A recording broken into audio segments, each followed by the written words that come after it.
Bonjour à toutes et à tous. On m'a invité aujourd'hui pour parler de la croissance dans un environnement chaotique. Sujet complexe. On a effectivement cru en 2020 de 50% de nos actifs sous gestion. Et pour accompagner cette croissance, nous avons également cru nos équipes de 30%. Je suis directeur général de Cabza, je m'appelle Laurent Bénard.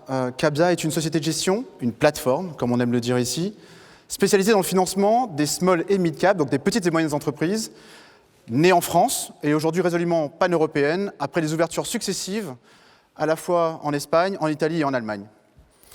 Alors, construire de la croissance dans un environnement de chaos. Je n'ai pas très envie de revenir sur tout ce qui s'est dit déjà.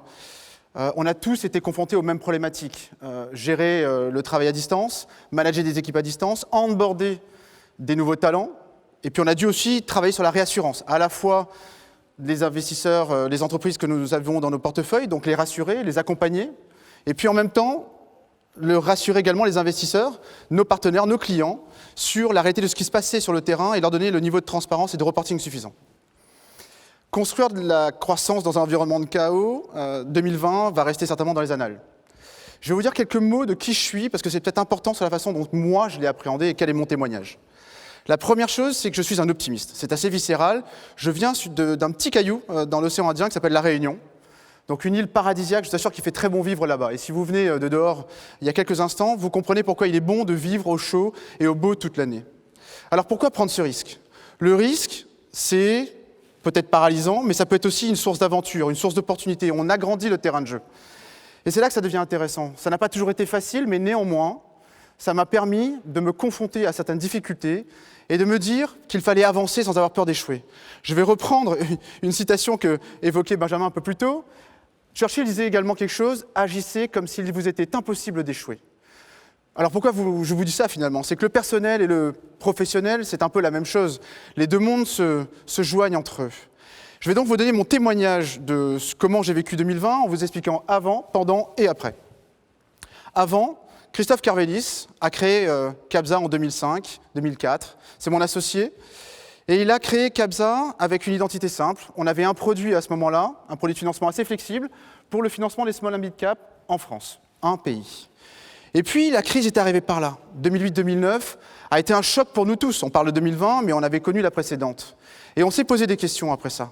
Moi, quand je suis investisseur comme vous, je me dis, quand j'investis dans une entreprise, qu'est-ce qui me motive ? Une équipe de management ? Un projet de développement ?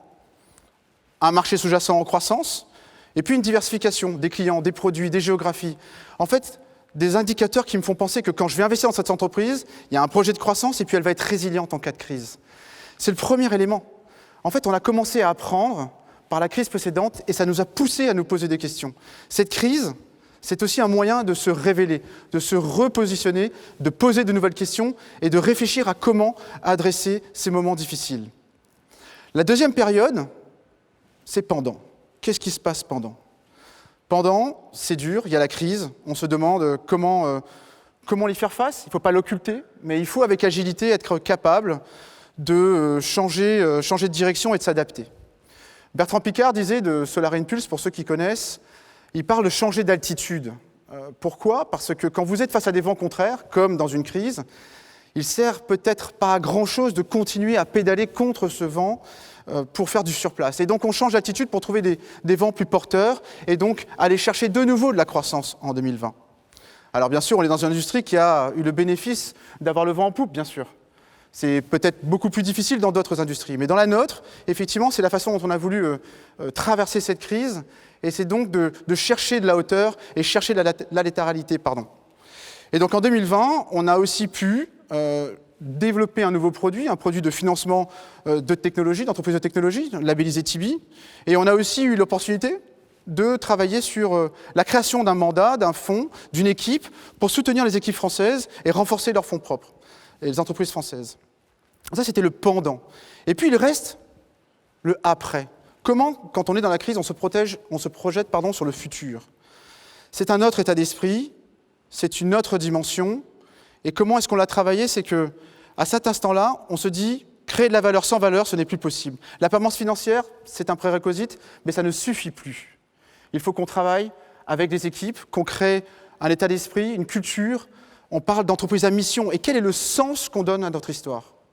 Et c'est en travaillant sur ce sens qu'on reprojette nos équipes vers le futur. Depuis 2015, nous avons décidé avec Christophe Kervélis de faire participer les collaborateurs qui avaient plus d'1 an d'ancienneté dans notre maison au capital de l'entreprise. Pourquoi ? Pour qu'ils soient eux-mêmes des entrepreneurs, qu'ils aient eux-mêmes cet esprit d'entreprise. Et c'est ce qui nous permet de nous projeter à plus long terme qu'une crise dans laquelle nous sommes. Deuxième élément, on a eu la chance également de rencontrer des personnes en 2020. On ne s'est pas arrêté, on a travaillé sans cesse. Et on a eu la chance de rencontrer une équipe, un skipper, Axel Tréhin, qui est skipper et qui va prendre le départ de la route du Rhum en 2022. Et il est en plus associé à une association qui nous tient qu'à cœur, qui s'appelle Rescue Ocean. Rescue Ocean, c'est nous mobiliser pour faire prendre conscience à tous qu'il y a beaucoup trop de déchets dans notre vie du quotidien. Et surtout beaucoup trop de déchets dans les océans. Et donc, encore une opportunité que l'on a eue en 2020 de nous rassembler, de nous fédérer autour de ce projet pour regarder déjà 2022. Et donc sortir de cette crise et toujours avoir un côté directionnel dans notre façon d'appréhender les choses. Donc l'exercice oratoire veut qu'il y ait une conclusion à ce que je viens de dire. Si je dois en avoir une, c'est qu'il faut un peu tout ça finalement pour traverser cette crise. En tout cas, c'est comme ça que moi je l'ai vécu. Il faut une autre identité, donc qui nous sommes, comment est-ce qu'on fait face aux difficultés. Il faut de l'expérience, comment est-ce qu'on est venu travailler après 2008-2009 et comment on s'est réinventé. Il faut de la hauteur, de la latéralité pour changer nos objectifs et pouvoir voir aux côtés de cette difficulté. Et puis il faut enfin fédérer un projet et donner du sens à ce que l'on veut faire. Ce n'est que mon témoignage, il n'y a pas de donneur de leçons, bien entendu. On le dit avec beaucoup d'humilité dans un environnement qui s'est plutôt bien porté, l'environnement de la finance et l'environnement des plateformes. Montaigne disait « Entreprenez dans un monde tel que vous le voyez et non pas dans un monde tel qu'il l'est ». Et je crois que c'est ce qu'on a voulu faire. Créer cette plateforme, les femmes et les hommes, les talents de Cabza nous ont permis, avec nos différences, nos énergies et nos difficultés, de projeter Cabza au-delà de 2020. Nos complémentarités, et puis, encore une fois, cette idée de changer d'altitude, comme le suggère Bertrand Piccard, sont le socle de notre esprit d'entreprise et de notre volonté d'innover. Merci à tous.